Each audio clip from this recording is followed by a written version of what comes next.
जयपुर में जेडीए का बड़ा एक्शन। सड़क चौड़ीकरण की जद में आए मंदिर मस्जिद पर हुआ एक्शन। सड़कों पर पुलिस बल की तैनाती के साथ हुई कार्रवाई। जयपुर के नंदपुरी और जगतपुरा इलाके में सोमवार सुबह माहौल पूरी तरह बदल चुका था। सड़कों पर पुलिस बल की तैनाती थी। प्रशासनिक अधिकारी मौके पर मौजूद थे और जेडीए की टीमें कार्रवाई के लिए तैयार थी। सड़क चौड़ीकरण परियोजना के तहत शुरू हुई इस कार्रवाई का सबसे ज्यादा जिक्र नूरानी मस्जिद को लेकर हुआ है। जैसे ही कार्रवाई की तस्वीरें सामने आई, सोशल मीडिया पर बहस शुरू हो गई और कई लोगों ने इसे सिर्फ मस्जिद से जोड़कर देखना शुरू कर दिया। लेकिन प्रशासन का पक्ष इससे अलग है। जेडीए अधिकारियों का कहना है कि ये कार्रवाई किसी धर्म विशेष के खिलाफ नहीं। प्रशासन के मुताबिक प्रस्तावित 80 फीट सड़क के दायरे में जो भी निर्माण आ रहे हैं उन्हें हटाया जा रहा है। अधिकारियों के अनुसार सूची में केवल नूरानी मस्जिद ही नहीं बल्कि 2 मंदिर, एक मजार और एक सत्संग भवन भी शामिल है। यानी कार्रवाई का आधार धार्मिक पहचान नहीं बल्कि सड़क परियोजना का नक्शा है। बताइए मैम। आज की कार्रवाई जो जैसे कि आपने देखी, जेडीए का अतिक्रमण निरोधक अभियान के अंदर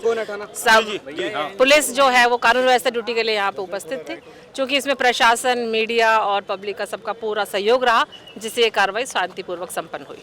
यहाँ कितने जो है बिल्डिंग गिराई गई है मैडम, अभी तक क्या जानकारी है आपके पास? इस बिल्डिंग की जानकारी तो आपको जेडीए के जो अधिकारी हैं वो आपको पूरी डिटेल्स दे पाएंगे, क्योंकि जेडीए के सहयोग के लिए मैं यहाँ उपस्थित हूँ, तो वो बेटर होगा आप उनसे इस संबंध में ज्यादा जानकारी। पीछे एक मस्जिद थी जो दिखाई दे रही थी, अब वो दिखाई नहीं दे रही। पीछे एक 4-5 मंजिल की बिल्डिंग थी, वो क्या स्ट्रक्चर था, वो कवर था, तो वो अभी जस्ट ध्वस्त हुआ है। लॉ एंड ऑर्डर की क्या स्थिति रही मैम आपने? शांतिपूर्वक, बिल्कुल शांतिपूर्वक। उसी के लिए थैंक्स सभी का, प्रशासन का। प्रशासन का दावा है कि कार्रवाई से पहले दोनों पक्षों को नोटिस जारी किए गए थे। बातचीत और वैकल्पिक व्यवस्थाओं पर भी चर्चा की गई थी। अधिकारियों के अनुसार निर्धारित प्रक्रिया पूरी होने के बाद ही कार्रवाई शुरू की गई। यानी प्रशासन इस पूरी कार्रवाई को कानूनी और तकनीकी प्रक्रिया का हिस्सा बता रहा है। हालांकि सवाल सिर्फ कानूनी प्रक्रिया का नहीं है, धार्मिक स्थलों से जुड़े मामलों में भावनाएं भी जुड़ी होती है। यही वजह है कि प्रशासन ने सुरक्षा व्यवस्था को लेकर कोई जोखिम नहीं लिया। इलाके में बड़ी संख्या में पुलिस बल तैनात किया गया। अफवाहों और भ्रामक सूचनाओं को रोकने के लिए सोशल मीडिया की निगरानी की गई और संवेदनशील इलाकों में विशेष सतर्कता बरती गई। इस कार्रवाई ने एक बार फिर देश भर में होने वाली उन बहसों को सामने ला दिया है, जहाँ विकास परियोजनाएं और पुराने धार्मिक ढांचे आमने सामने आ जाते हैं। एक पक्ष कहता है कि शहरों के विकास, ट्रैफिक प्रबंधन और बेहतर बुनियादी सुविधाओं के लिए ऐसे फैसले जरूरी है, जबकि दूसरा पक्ष मानता है कि धार्मिक स्थलों से जुड़े मामलों में प्रशासन को अधिक संवाद, सहमत और संवेदनशीलता के साथ आगे बढ़ना चाहिए। मेरा नाम अनवर खान है। मैं मालवी नगर का मकामी मुसलमान हूँ।